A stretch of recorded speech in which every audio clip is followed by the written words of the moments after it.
భాష మర్చిపోతున్నారు తెలుగు రాష్ట్రాల్లో అన్న టైంలో గుంటూరులో తెలుగు మహాసభలు పెట్టారు. వాటి గురించి ఏమంటారు? ఏంది? అంటే తెలుగు మర్చిపోవడం కాదు కానీ గత 5 సంవత్సరాల నుంచి తెలుగు కంటే ఇంగ్లీష్కి ఎక్కువ ప్రియారిటీ ఇచ్చారు. అంటే ప్రియారిటీ ఇవ్వడం అంటే ఇంగ్లీష్ అనేది ప్రపంచవ్యాప్తంగా అంటే ఉద్యోగ రీత్యా కానీ వ్యాపార రీత్యా కానీ ఎక్కువ ఇంగ్లీష్ కోడ్లో ఉంటుంది. సో ఇంగ్లీష్ నేర్చుకోవడం అవసరము అన్న భావన నుంచి ఇంగ్లీషే అత్యవసరం, తెలుగు లేకపోయినా పర్లేదు ఇంగ్లీష్ ఉంటే చాలు అన్న ఫీలింగ్లోకి అన్న మూడ్ ఆఫ్ సిచ్యువేషన్లోకి వెళ్ళిపోయారు. చదువుకునేటప్పుడు కూడా మినిమం ఇంగ్లీష్ మీడియం ఉంటేనే మన పిల్లలకి రేపు ఉద్యోగాలు వస్తాయి, ఇంగ్లీష్ మీడియం చదివితేనే మన మన పిల్లలు ఒక ఎడ్యుకేషన్ సిస్టంలో బెస్ట్గా ఉండగలుగుతారు అన్న ఫీలింగ్ అనేది ఎక్కువ జరిగింది. సో దాని నుండి బయటపడడానికి ఈ తెలుగు మహాసభలు ఏర్పాటు చేయడం. సో మా తెలుగు మాస్టర్ నాకు నేర్పేటప్పుడు కూడా ఇంగ్లీష్ అంటే కాన్వెంట్ నుంచి నేను జెడ్పీఎస్ స్కూల్లో చదువుతున్నప్పుడు కూడా మా మాస్టర్ న్యూస్ పేపర్ తెమ్మని చెప్పినప్పుడు కూడా నేను తెలుగు చదివేవాడిని పేపర్. సో బుక్స్ చదవడం వేరు, పేపర్ చదవడం వేరు. బుక్స్కి ఉండే లాంగ్వేజ్ వేరే ఉంటుంది, పేపర్లో ఉండే లాంగ్వేజ్ వేరే ఉంటుంది. సో నేను పేపర్ చదివాను ఎప్పుడు ఎలిమెంటరీ స్కూల్లోనే. సో అప్పుడు నన్ను చదవమని చెప్పేవాళ్ళు, తెలుగు చదవాలి, చాలా చాలా ఇంపార్టెంట్ తెలుగు అని చెప్పారు. సో ఆ ఇంపార్టెంట్ అనేది కొంతమందికి అర్థం కాకపోయినా సో తెలుగు మహాసభలు అనేది ఈ తెలుగు అనేది ప్రపంచవ్యాప్తంగా ఈ 192 దేశాల్లో అత్యంత ప్రాచీనమైన భాష, అనేక శబ్దాలు ఈ తెలుగులో ఉన్నాయి. అంటే తెలుగులో ఉన్న భావన వేరే భాషలో ఉండదు. అంటే తెలుగు మాట్లాడితే తొందరగా కమ్యూనికేషన్ తొందరగా జరుగుతుంది. అదే ఇంగ్లీష్ మాట్లాడితే కమ్యూనికేషన్ తొందరగా జరగదు. సో అందుకే వాళ్ళకి ఎక్కువ బాడీ లాంగ్వేజ్ ఇంపార్టెంట్. మన వాళ్ళకి బాడీ లాంగ్వేజ్ ఇంపార్టెంట్ కాదు, మనం నిలబడే సబ్జెక్ట్ ఇలా చెప్పుకుని వెళ్ళిపోయినా పబ్లిక్ కనెక్ట్ అవుతాం.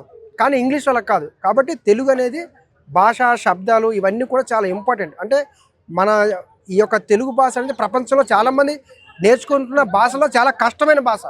సో అది మనం ఇష్టంగా మన ఫిరోజ్ ఖాన్ గారు కూడా చెప్పారు, నాంపల్లి ఎమ్మెల్యే ఫిరోజ్ ఖాన్ గారు చెప్పారు, మా నాన్నగారు తెలుగు నేర్చుకోమని చెప్పారు, నేను నేర్చుకోలేకపోయాను, నేను దుబాయ్ వెళ్ళిపోయాను, ఆ తర్వాత తెలుగు నేర్చుకోవడం చాలా కష్టమైంది నాకు అని చెప్పారు. సో తెలుగు నేర్చుకోవడం చాలా కష్టం, మనకు వచ్చు, దాన్ని ఇంకా పెంచాలి.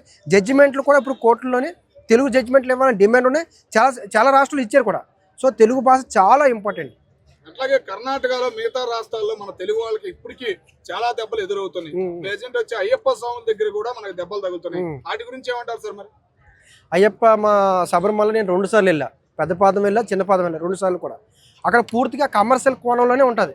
అంటే మన వాళ్ళు తెలుగు వాళ్ళు వెళ్ళినా సరే అక్కడ ట్రీట్ చేసే విధానం కావచ్చు, షాపింగ్ మాల్లో కావచ్చు, లేదా కొండ మీద కావచ్చు. కొండ మీద ఈ యొక్క వనయాత్ర చేస్తున్న రన్నింగ్లో కూడా సుమారుగా 70 కిలోమీటర్లు ఉంటుంది ఈ కొండ అంతా కూడా. ఈ కొండ మధ్యలో వాళ్ళు గుడారాలు ఏర్పాటు చేసి అర్ధరాత్రులు అక్కడ మనం నివాసం ఉండేలాగా ఏర్పాట్లు కూడా చేస్తారు. సో అలాంటిది ఒక బకెట్ వాటరు ఆ రోజు ఒక 5 years బ్యాక్ 100 రూపాయలు స్నానానికి, ఒక బకెట్ వాటర్ కొండ మీద. సో ఇలాంటి పూర్తిగా ఈ యొక్క ఏవైతే అయ్యప్ప సంబంధించిన దీక్ష ఉందో, మనం ఎంతైతే భక్తితో ఉంటామో అక్కడ భక్తి వాతావరణం ఉండదు, పూర్తిగా కమర్షియల్ వాతావరణం ఉంటుంది. దీనికి మన వాళ్ళకు కూడా కొన్ని లాభాలు జరిగాయి దీనివల్ల. ఇప్పుడు తూర్పుగోదావరి శబరిమల మన అయ్యప్ప స్వామి టెంపుల్ కట్టారు, విశాఖపట్నంలో పెందుతులు కట్టారు, ఇక్కడ మనకి శంకరపల్లి పెద్ద కట్టారు. సో ఏవైతే జరుగుతున్న ఈ యొక్క శబరిమలలో జరుగుతున్న దోపిడీ ఏవైతే ఉందో భక్తులు కూడా చాలా ఇన్సల్ట్గా ఫీల్ అవుతున్నారు, ఇబ్బందికరంగా ఫీల్ అవుతున్నారు.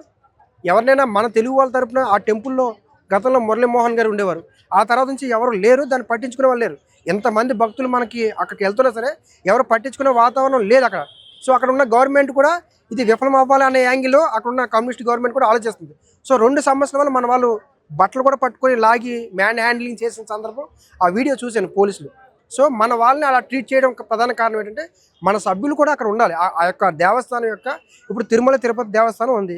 సో తెలంగాణ నుంచి కూడా కొంతమంది సభ్యులు ఉంటారు, తమిళనాడు నుంచి కూడా కొంతమంది సభ్యులు ఉంటారు. సో ఏదైతే మనకి ఆ శబరిమల ఉందో ఆ టెంపుల్లో కూడా మన సభ్యులు ప్రధానంగా ఉండాలి.